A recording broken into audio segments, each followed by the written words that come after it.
반갑습니다. 최성호입니다. 오늘은 5월 셋째 주 추천도서들을 말씀드릴 텐데요. 5월도 거의 끝나가고 있어요. 저희가 3월부터 이 과정들을 쭉 소개해드리고 있는데 한 13주 정도, 3월부터 5월까지 이 3달 동안은 탐구라고 하는 큰 영역을 추천을 해드렸습니다.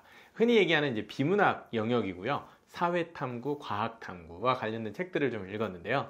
12주차와 13주차가 되는 이번 주와 다음 주 도서들은 그 분기의 가장 꽃이라고 할 수 있는, 어쩌면 내용상 좀 어려울 수도 있지만은 이야기할 것들이 정말 풍부하고 이 3달 동안 쭉 경험한 내용들을 바탕으로 읽을 만한 수준 있고 좋은 책들로 엄선했습니다. 자, 그럼 내용들을 한번 같이 살펴보도록 하겠습니다. 초등학교 1학년들을 위한 추천 도서입니다.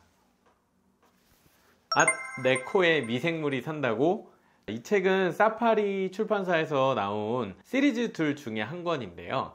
이 책 외에도 나머지 책들도 좋은 책 많으니까 시리즈들 같이 한번 살펴보시면 좋겠고요. 이 책은 사파도 너무 귀엽고 주제가 미생물? 어떤 내용일까? 생각보다 내용이 굉장히 깊이가 있습니다. 저학년 아이들의 판형으로 사파가 많고 글밥은 되게 적어요. 근데 그 안에 있는 정보가 풀어내거나 설명하려면 굉장히 난이도가 있는 거죠. 예를 들면 미생물이라는 주제는 우리 눈에 보이지 않는 어떤 생명체잖아요. 아이들에게 직접 잘 와닿기는 어려워요. 막연한 느낌이겠죠.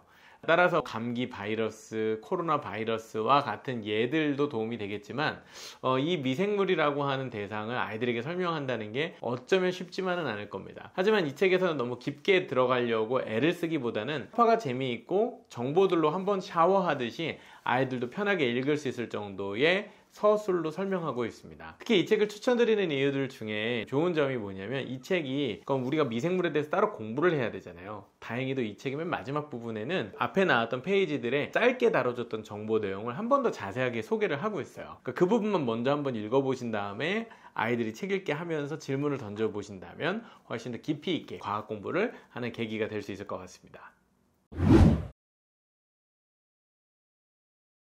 다음은 초등학교 2학년들 추천도서입니다. 장수와 댕이. 딱 보셔서 아실 텐데 장수풍뎅이죠. 장수와 댕이라고 하는 두 마리 풍뎅이가 애벌레 때부터 자라나서 일생을 살아가는 과정을 통해서 우리 자연물들의 성장과 변화의 과정, 우리가 변태라고도 하죠. 그 모양이 바뀌는 과정들, 알을 낳고 부화하는 다시 이 과정에 하나의 사이클이 되어오는 과정을 하나의 이야기로 재미있게 소개를 하고 있습니다. 글밥 수준은 2학년들이라면 좀 읽을 수 있지만은 약간 버겨울 수도 있어서 3학년들까지도 읽기 괜찮은 책일 것 같고요. 내용 굉장히 어투가 재밌어요. 아이들은 안 그래도 장수풍뎅이를 좋아하는데 그 이야기를 소재 삼아서 풀어가고 있기 때문에 흥미있게 굉장히 재미있게 읽는 책 중에 하나입니다. 이 책에서 작가가 강조하고 싶었던 부분은 뭐냐면 마트에서 막 장수풍뎅이 애들이 사오잖아요. 근데 그런 물건이라고만 여기지 말고 그 장수풍뎅이의 관점이 되어보고 생명의 소중함이 무엇인지 생각해보자, 이런 관점을 가지고 있다고는 하는데 사실 책을 읽고 아이들이 그런 생각을 깊이 하기는 좀 어렵습니다. 하지만 이야기만으로 재미있게 본 뒤에 우리 주변에 있는 자연물들, 꼭 그게 장수풍뎅이가 아니더라도 집에서 키우는 물고기가 되고 아니면 화초에 있는 어떤 생물이 되더라도 계속 그것을 좀 인격화? 같이 마치 사람처럼, 살아있는 생명체처럼 대하게끔 아이들에게 말을 좀 걸어주시고 생각할 수 있는 계기를 만들어 주신다면 작가의 의도가 좀 더 전달되지 않을까 생각을 합니다. 그런 의미에서 우리 자연물들을 하나의 살아있는 생명체요, 스토리를 가지고 있는 대상들로 여길 수 있게 만들어주는 아주 좋은 접근을 하고 있는 책이어서 추천드립니다. 자, 세 번째 책은 초등학교 3학년들을 위한 추천도서입니다.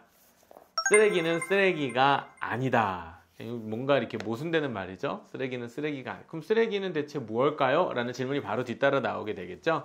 자, 이 책은 사실은 정보의 수준으로 치면은 고학년들 5, 6학년이 읽어도 괜찮을 만한 책입니다. 쓰레기라고 생각을 해보면 쓰레기가 만들어지는 과정이 있죠. 우리가 쓰다 버리는 것들이 대부분 쓰레기가 되잖아요. 사용할 때까지만 해도 소중하고 중요한 것이었던 무언가가 결국 쓰레기로 변화하곤 해요. 귀한 물건이 쓰레기가 되기도 한다는 것이죠. 그래서 이 책은 전체적으로 우리가 그냥 쓰레기라고 여기고 있는 것이 과연 무엇인지, 쓰레기에 대한 철학적 고찰?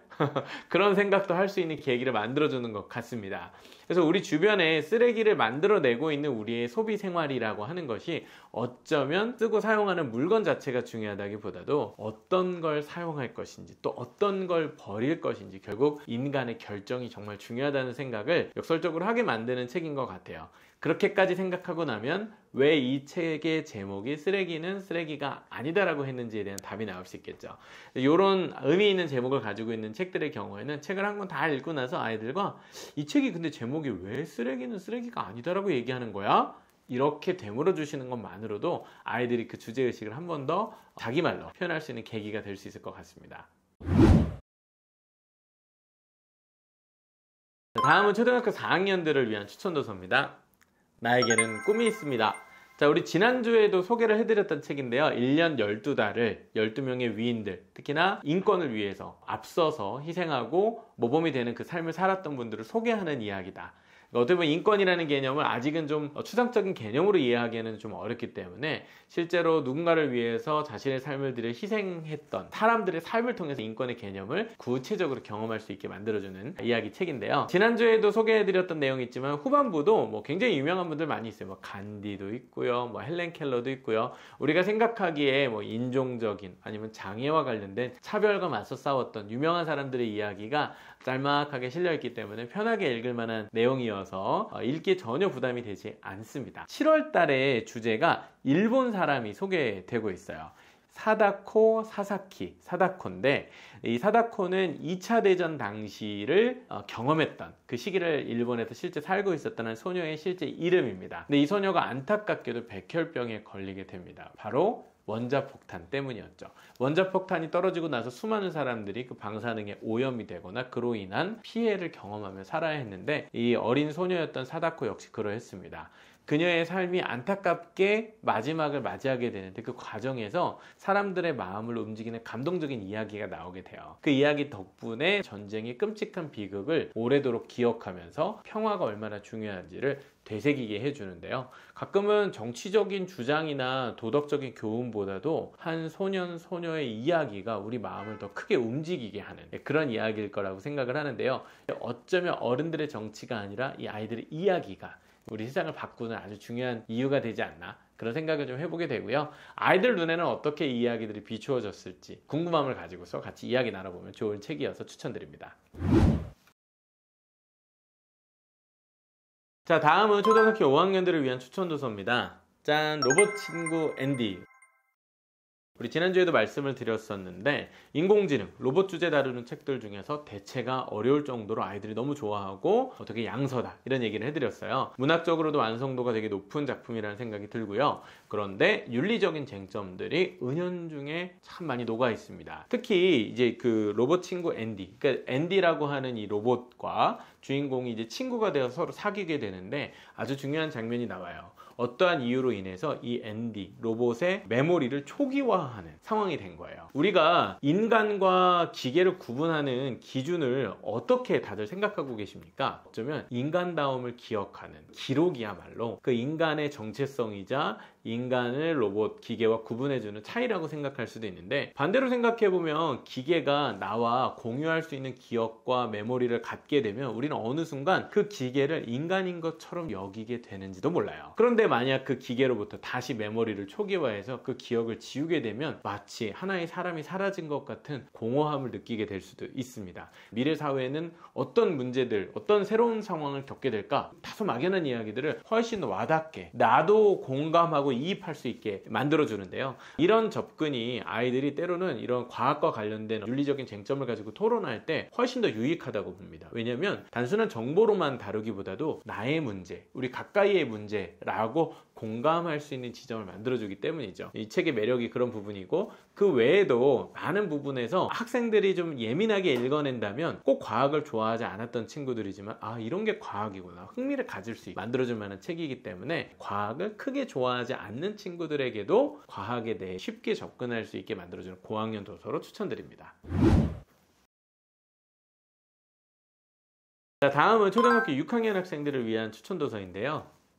내가 만든 약이 세상을 구한다면 자, 일단은 제목이 참 마음에 드는 책이에요. 제가 이 책을 좀 추천했던 이유 중에 하나가 내가 약을 만들 수 있다는 생각을 우리 아이들이 좀 갖게 해주려고. 무슨 얘기냐면 요즘 약사가 되고 싶어하는 친구들이 많아요. 약을 처방한다고 생각하고 병을 고쳐준다고 하는데, 약이라고 하는 것은 질병을 치료하기 위해 인류가 끊임없이 발명해왔던 발명품입니다. 우리 일상 속의 많은 부분이 과거에는 없던 새로운 기술로서 만들어졌던 약이라는 것을 소개해주고 있습니다. 약의 역사도 자연스럽게 소개를 하고 있는데요. 책의 목차를 보면은요, 아스피린, 항생제, 비타민, 지사제, 설사약이죠. 백신, 소독약, 말라리아약, 뭐 그 외에도 많이 나오고 있는데 2주에 걸쳐 소개해 드릴 건데, 전반부는요 이런 약의 역사의 관점, 약이라는 것은 인간이 필요에 의해서 발명한 것이구나, 그렇다면 앞으로 우리가 겪게 될 어떤 질병도 약을 만들면 해결할 수 있겠네, 이 생각을 우리 아이들이 갖게 해줄 목표를 가지고 추천을 드리는 책입니다. 이 책은 사실 고등학생들도 생활기록부에 적으려고 많이 활용하는 책이긴 해요. 그러면 초등학교 6학년이나 중학교 1학년 학생이 보기엔 좀 어려울 수도 있겠죠. 근데 책의 내용이 굉장히 쉽습니다. 초등학교 6학년 학생도 내용을 어렵지 않게 다 읽을 수 있어요. 역사적인 주제의식에서 과학기술의 발전을 이해하게 만들어주면 마찬가지로 문과 성향의 친구들도 재미있게 읽을 수 있는 책이어서 추천드리겠습니다. 자, 다음은 중학교 1학년들을 위한 추천도서입니다. 헌법 다시 읽기. 자, 이 책은 추천도 꽤 많이 됐고 청소년 권장 도서 마크도 찍혀 있고 제법 많이 한번 들어봤을 만한 책이어서 추천을 드립니다. 헌법이라는 주제 상당히 어렵습니다. 구체적이지 않기 때문에 어려워요. 교통법규를 어기게 되면 범칙금을 내기도 하고요. 사기를 치게 되면 벌을 받기도 하고요. 자, 우리 주변에는 이러한 법들이 참 많이 있는데 우리 일상생활 속에서 직접 경험되는 법들은 잘 이해가 돼요, 우리 아이들한테. 그런데 헌법이라는 주제는 너무 중요하지만 다소 추상적이고 거리가 멀다 보니까 쉽게 이해되지 않는 경향이 있습니다. 이 책이 물론 학생들 눈높이에 맞게 아빠와 딸이 대화 나누는 것처럼 쉽게 소개를 하고 있어요.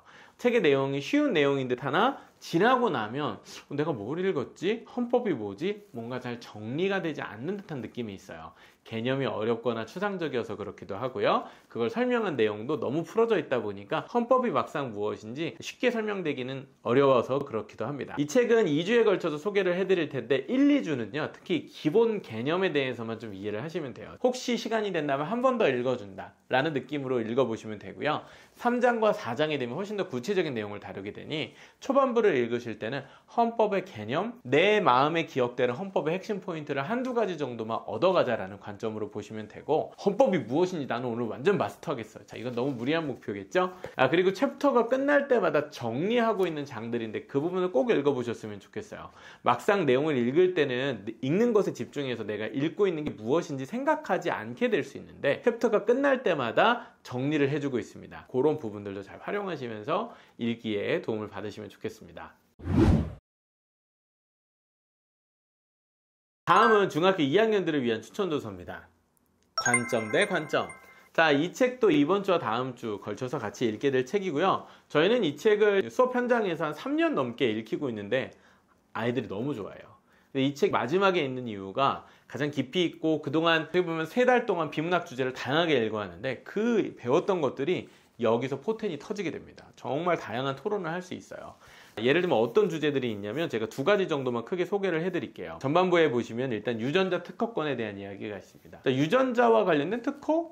유전자 기술, 유전자는 인류 보편의 정보 아닌가요? 근데 그것과 관련해서 어떤 누군가가 특허권을 가질 수 있다면 나머지 인류들은 그 유전자와 관련된 특별한 기술을 사용하지 못하게 되는 건 아닐까요? 이런 걸 특허로 인정해도 될까요? 와 같은 질문을 던지고 있어요. 우리 주변에서는 유전자 기술, 유전자 공학 관련해서는 특허가 너무 당연하고 산업적으로, 사업적으로 굉장히 큰 가치가 있는 기술이다, 이런 이야기들을 우리가 흔히 많이 하는데 이 책은 반대로 인류 모두가 소유해야 될 공통의 지식 아닌가요? 이렇게 반문하는 관점들이 있습니다. 아이들로 하여금 반대로 생각해 볼 수 있는 계기를 분명히 만들어주는 것 같고요. 특히 후반부에 보면 로봇세 이 얘기가 나오는데 이 얘기를 좀 저는 소개를 좀 해드리려고요. 왜냐하면 또 최근에 AI 등장으로 인해서 4차 산업혁명 시대에는 일자리가 엄청나게 많이 없어진다, 이런 얘기들이 많이 나오고 있습니다. 많은 사람들이 일자리를 잃게 된다면 인간으로서 가치 있게 살아가야 될 목표도 잃을 뿐만 아니라 이제는 어떻게 소득을 벌 수 있는가, 자, 그런 시기에 로봇세라고 하는 개념이 등장하기 시작합니다. 로봇을 만들어서 큰 돈을 번 사람들에게는 더 많은 세금을 부여해서